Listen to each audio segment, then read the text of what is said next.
Hello अस्सलाम वालेकुम। My name is doctor इकराम आरिफ। जो आज हमारा टॉपिक ऑफ डिस्कशन है वो है टाइफाइड फीवर या एंटेरिक फीवर, जिसको हम उर्दू ज़ुबान में कहते हैं टाइफाइड बुखार। ये बेसिकली ये वीडियो बनाने का मकसद ये होता है कि आपको टाइफाइड जो बुखार है उसके बारे में अवेयरनेस पैदा करना, और उसके लिए कौन सा टेस्ट करवाया जाए उसको हम वन बाय वन डिस्कस करते हैं। सबसे पहले हम देख लेते हैं कि टाइफाइड बुखार होता क्या है। टाइफाइड बुखार बेसिकली ये होता है कि बैक्टीरिया एक होता है, उसको हम कहते हैं सैल्मोनेला टाइफी। उस ऑर्गेनिज्म की वजह से ये आपको टाइफाइड बुखार होता है। टाइफाइड बुखार के अंदर सबसे पहले ये होता है, जो सैल्मोनेला टाइफी होता है आपकी आंतड़ियों को इन्फेक्ट करता है, मतलब आपकी जो इंटेस्टाइन होता है उसको इन्फेक्ट करता है, जिसकी वजह से आपको मोशन भी लग सकते हैं, कब्ज़ भी हो सकती है, पेट में दर्द होता है, आपके सर में दर्द हो सकता है, आपका स्टमक अपसेट हो सकता है, आपको मतली वाली कैफियत हो सकती है, आपका गला ख़राब हो सकता है, आपको खांसी आ सकती है। ये सारी इसकी इलामात के अंदर होता है।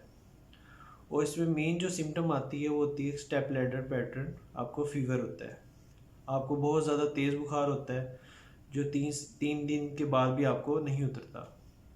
उसमें ये होता है कि आपका फीवर 105 फ़ारेनहाइट तक भी चला जाता है, मतलब बहुत ज़्यादा तेज़ बुखार होता है। और उसको स्टेप लैडर का मतलब ये होता है कि एक दिन आपको चढ़ता है, दूसरे दिन आपको उतर जाता है बुखार, दूसरे दिन फिर उससे अगले दिन बहुत ज़्यादा तेज़ बुखार होता है। मतलब ऐसे होता है कि बुखार में उतार चढ़ाव आता रहता है।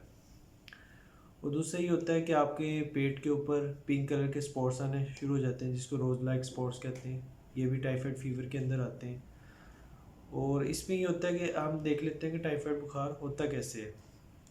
इसमें ये होता है कि टाइफाइड बुखार बेसिकली होता है ऐसे है कि अगर आप अपने अनहाइजीनिक चीज़ कोई खा रहे हैं, मतलब आप कोई अनकुक किसी, जो लोग बाहर से ज़्यादा खाना खाते हैं, मतलब किसी ऐसी जगह के पे गए जहाँ अनहाइजीनिक चीज़ें हैं, मतलब साफ़ सुथरी चीज़ें नहीं हैं, या ऐसा खाना खा रहे हैं जो बिल्कुल सही तरीके से पका नहीं हुआ, या बाहर से फल फ्रूट ऐसे कटे हुए खा रहे हैं, उसमें फ्रूट्स वगैरह जो अनहाइजीनिक हैं, ठीक है, उससे भी आपको टाइफाइड फीवर हो सकता है। या आप कोई भी चीज़ कर रहे हैं, वॉशरूम से आके आपने हाथ नहीं धोया और उस चीज़ को खाना शुरू कर दिया, तो उससे भी आपको टाइफाइड फीवर हो सकता है।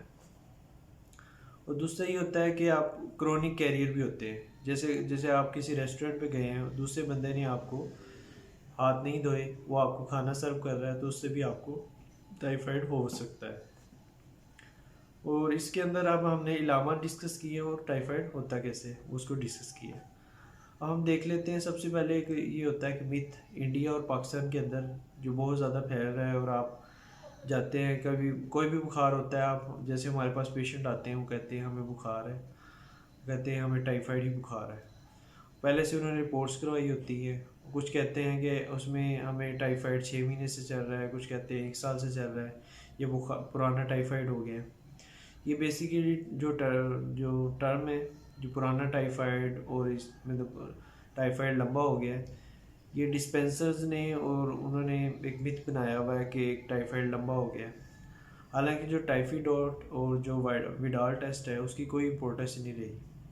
यूके यूएसए में ये टेस्ट बिल्कुल नहीं करवाया जाता है और इसकी बिल्कुल अहमियत नहीं है। अभी पाकिस्तान में आपने देखा कि टेस्ट बहुत ज़्यादा करवाया जा रहा है। आपने देखा कोविड पेशेंट, कोरोना के मरीजों में काफ़ी में ये करवाया गया तो उनमें भी पॉजिटिव आया था। तो इसमें ये होता है कि इसके टेस्ट की कोई भी इम्पोर्टेंस नहीं है। इसमें ये होता है कि आप किसी भी डिस्पेंसर या किसी के पास भी जाते हैं, उसमें वो आपको कहता है कि इसके आप टीके लगवाएं 14 दिन और इसकी ये करवाएं।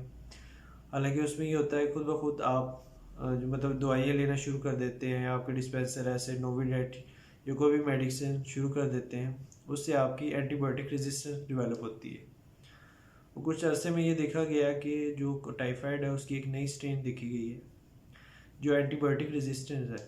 उसमें ये होता है कि आपकी जो आम एंटीबायोटिक है जिससे जिससे पहले आपको फ़र्क पड़ जाता था, उन एंटीबायोटिक से आपको फ़र्क नहीं पड़ता।